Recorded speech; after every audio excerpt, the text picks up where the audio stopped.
పిఠాపురం ఆవిర్భావ సభ ఎలా అనిపిస్తుంది? ఆకాశం విరిగిపడినట్టు సముద్రం ఎగసిపడుతున్నట్టు ఉందండి.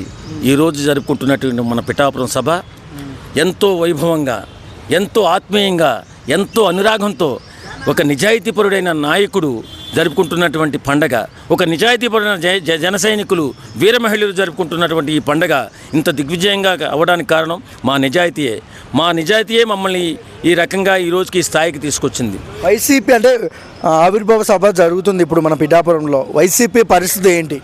ఇవాటికి గుండెలు బద్దలైపోయి ఉంటాయి. ఈ జన సమూహాన్ని చూసి, ఈ తరలి వస్తున్నటువంటి ఈ జనాన్ని చూసి జగన్మోహన్ రెడ్డి ఏమైనా కావచ్చు కాబట్టి ఈ సభను వాళ్ళని విమర్శించే కంటే కూడా మనం ఈ సభను ఎంత గ్రాండ్గా చేసుకోవాలి, ఎంత అద్భుతంగా చేసుకోవాలి, ఎలాంటి చిన్న పొరపాటు కూడా లేకుండా, ఎలాంటి ఇబ్బంది లేకుండా ఈ సభను దిగ్విజయం చేసుకోవాలి. అలాగే వచ్చినటువంటి వాళ్ళు క్రమశిక్షణతో, మన జన సైనికులు కానీ వీర మహిళలు కానీ చాలా క్రమశిక్షణ కలిగిన వ్యక్తులు. మీరు జాగ్రత్త వహించండి, మీరు చాలా జాగ్రత్తగా ఉండి క్రమశిక్షణతో నడిపించండి. చాలామంది 10 లక్షలు పైబడి 20 లక్షల దాకా కూడా అయ్యేటట్టుగా కనపడుతుంది.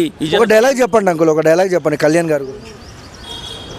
ఈ చరిత్ర వెనుక ఓ ధైర్యం, ఓ ఆత్మస్థైర్యం, తెలుగువాడు గర్వించే మానవత్వం, తెలుగుతనాన్ని నిలబెట్టే తెగువతనం, ఎవరెంత భయపెట్టినా మభ్యపెట్టినా వెన్ను చూపని ధీరత్వం, ఎంత ఎదిగినా తన మామూలుతనాన్ని మర్చిపోని సామాన్యత్వం, నిజాయితీ, నమ్మకం, బాధ్యత, ఓ భరోసా, ఇదే పవనిజం.